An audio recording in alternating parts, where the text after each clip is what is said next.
Hello and welcome to the Alcohol Recovery Show, where we discuss practical, actionable steps for anyone who wants to achieve their dream of getting and staying well, happy and free from any form of alcohol dependence. Hello and welcome back to the Alcohol Recovery Show. I'm really glad that you're here. And today I'm talking about something that's become increasingly important in both addiction recovery and also trauma healing. And that is looking at recovery through the body. Or you might have heard the term somatic practices. Now, before your eyes glaze over at what sounds like another wellness buzzword, stay with me. Somatic practices aren't complicated. And they don't require expensive equipment, special training, and certainly not sitting cross-legged on a mountain. In simple terms, somatic practices are ways of working with the body to support healing. And if you've ever found yourself reaching for alcohol because you felt stressed, overwhelmed, anxious, lonely, restless, emotionally overloaded, then today's episode is especially for you. Because here's something many of us discover in recovery, that alcohol wasn't just a habit, it was often a way of managing uncomfortable sensations in the body. And today we're going to explore what somatic practices actually are, why they can be so powerful in recovery, the connection between alcohol, trauma, and the nervous system, and practical, actionable exercises you can start using today. So let's get started. First of all, what does somatic mean? The word somatic simply means relating to the body. And the thing is, most of us spend our lives living from the neck up. We think our way through problems. We analyse, we worry, we plan. We might sit and mull things over or ruminate. And when we're struggling emotionally, we often try to reason our way out of it. But the body has its own wisdom. Think back to the last time you felt anxious. Think about the sensations in your body at that time. Maybe your stomach tightened, your shoulders crept up towards your ears. Maybe your jaw clenched or your breathing became shallow. Your heart might have felt like it was racing. Now, these physical sensations aren't separate from the anxiety. They really are how the anxiety shows up in your body. Our emotional experiences are expressed through the body. And many recovery experts now recognise that lasting healing often involves learning how to work with those physical sensations rather than constantly escaping them, which is what we did when we reached for a drink. Now let's talk about why this matters so much in recovery. Alcohol affects the nervous system. Initially, it can create feelings of relaxation. I'm sure you can remember that sensation of downing the first drink and just feeling that moment of deep relaxation. When thoughts start to slow down, the body feels calmer, tension seems to melt away. And for many people, alcohol becomes a shortcut to nervous system regulation. But of course, the problem is that the relief is only temporary. And over time, alcohol actually makes the nervous system more reactive. So the anxiety increases, sleep worsens, stress tolerance decreases, and the body becomes dependent on alcohol to feel normal. When people stop drinking, they often discover something surprising. The emotions they thought were avoiding are still there. In fact, those emotions might even feel stronger. Why is that? Well, it's because alcohol was covering up the signals coming from the body. They were still there all the time. Alcohol just numbed them. So alcohol recovery isn't simply about removing it. It's about learning healthier ways to regulate our nervous systems so we feel less tempted to pick it up the next time around. This is where somatic practices come in handy. Many people in recovery have experienced significant stress, loss, adversity, or trauma.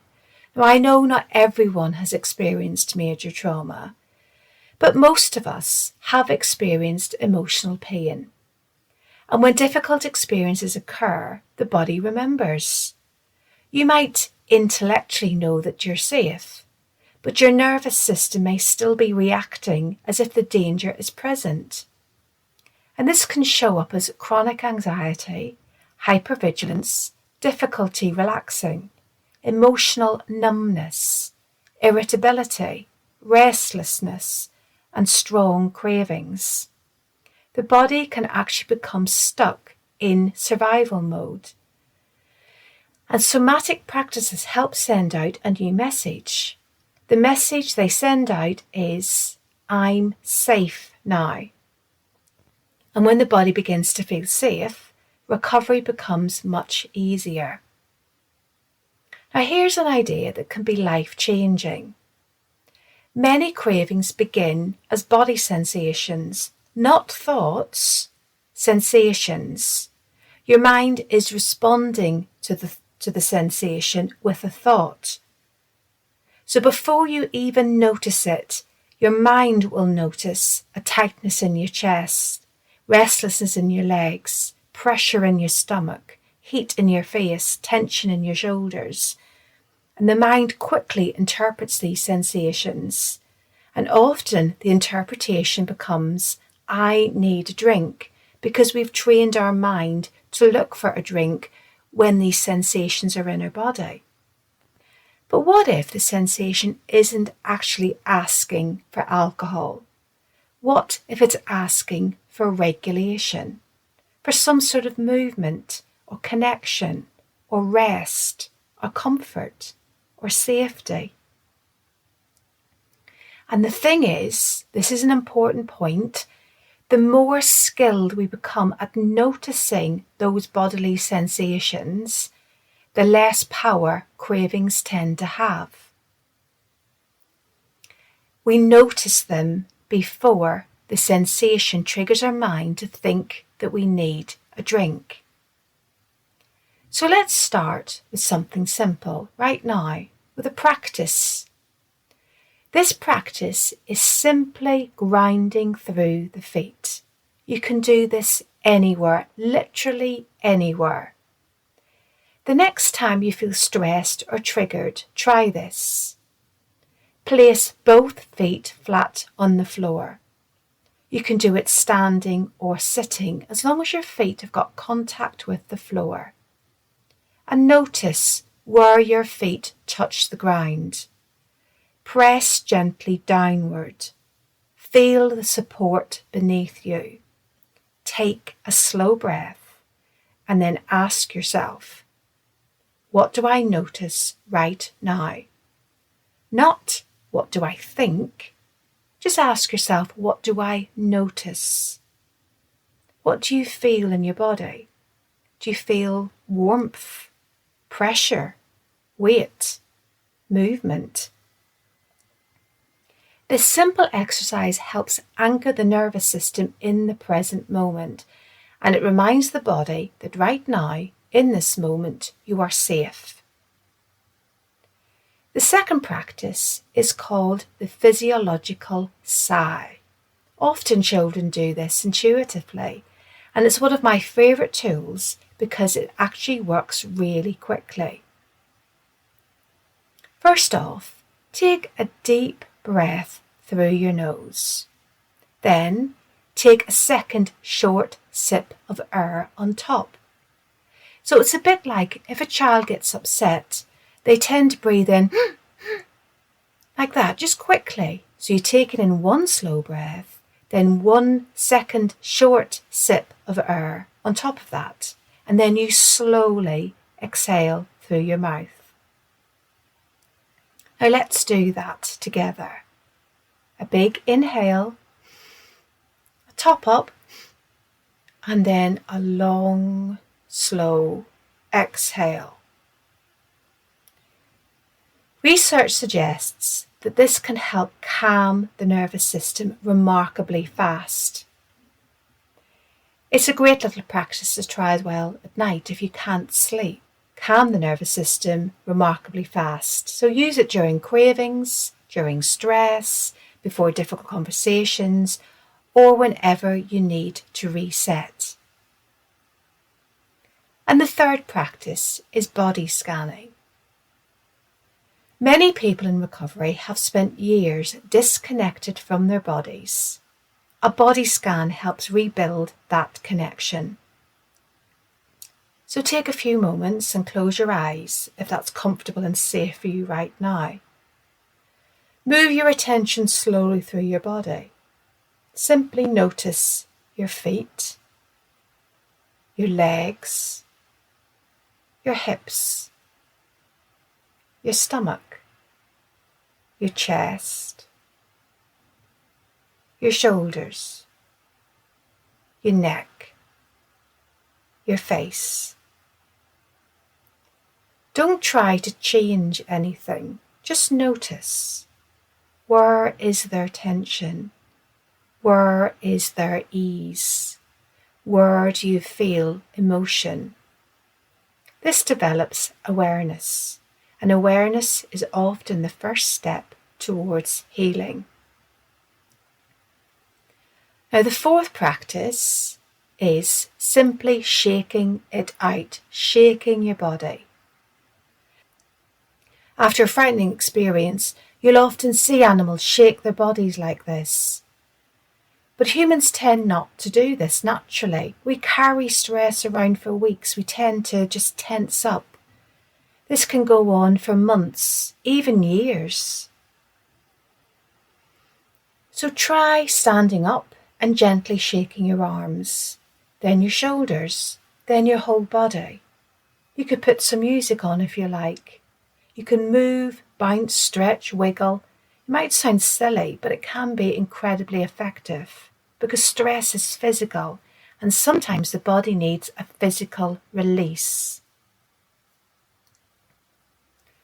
Now, the last practice I'll talk about today is just simply orientating yourself in the environment you're in.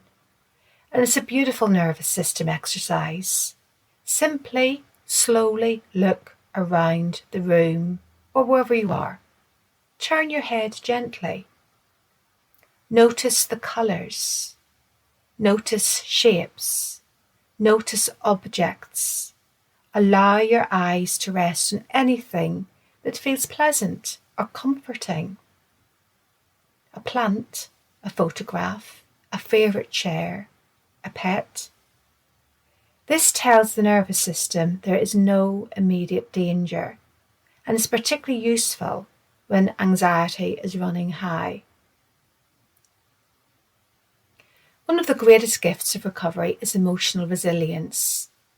Not because we stop having difficult emotions. This is not about resisting them or pushing them away or escaping them, but it's about learning that we can survive them, that we can move through the difficult feelings without drinking and still be okay. Many of us drank because we feared our feelings. We feared being overwhelmed by sadness, anger, loneliness, disappointment, grief. And somatic practices teach us something remarkable. They teach us that feelings are sensations that move through the body. They rise, they peak, they fall like waves. And when we stop fighting them, they often pass much more quickly than we can imagine. So you don't need to spend hours every day doing these types of practices. Just 5 to 10 minutes can really make a difference. Perhaps in the morning you could take 3 of the physiological sighs. breathing in, little top-up breath and exhaling slowly. Taking a minute to feel your feet on the floor and some gentle stretching. During the day, you could do some brief body scans, some shoulder rolls, a short walk. And in the evening, as you're slowing down, take some breathing, do some gentle exercise, orientate around your room, and check in with your body before bed. Consistency matters much more than perfection. Small daily practices create powerful long-term changes. Perhaps you could keep a pebble in your pocket or an object hanging or sitting around in your room to remind you to do some of these practices. So remember, recovery is much more than simply stopping drinking.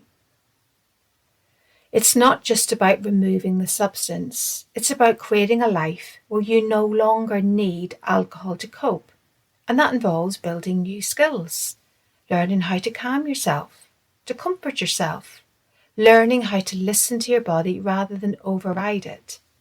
Because for years, many of us treated our bodies as something to ignore, numb, or push through. And recovery invites us into a different relationship, one of curiosity, compassion, and connection. Your body is not your enemy. It's been trying to protect you all along. And the more we learn to work with it, the easier recovery becomes. Before I go, I just wanted to remind you that the Alcohol Recovery Show is available on YouTube. And I'd like to invite you to join our recovery community on YouTube, as it's becoming a wonderful place for people to share their experiences, encourage one another, and continue the conversation between episodes. Recovery can sometimes feel lonely, especially in the early days, but one of the most powerful things we can do is that we can reach out to others. We don't have to do this alone. So whether you're on day 1, day 100, or several years into your alcohol-free journey, you'll find people who understand what you're going through. So just search for the Alcohol Recovery Show on YouTube and come and say hello in the comments. We'd love to welcome you to the community. So thank you for staying with me today. If today's episode resonated with you, I encourage you to choose just one somatic practice and experiment with it this week. You don't need to master everything. Just begin. One breath, one pause, one moment of connection with your body at a time. Recovery happens with just one small step. So take good care of yourself. Until next week, thanks so much for being here. Bye for now. Bye.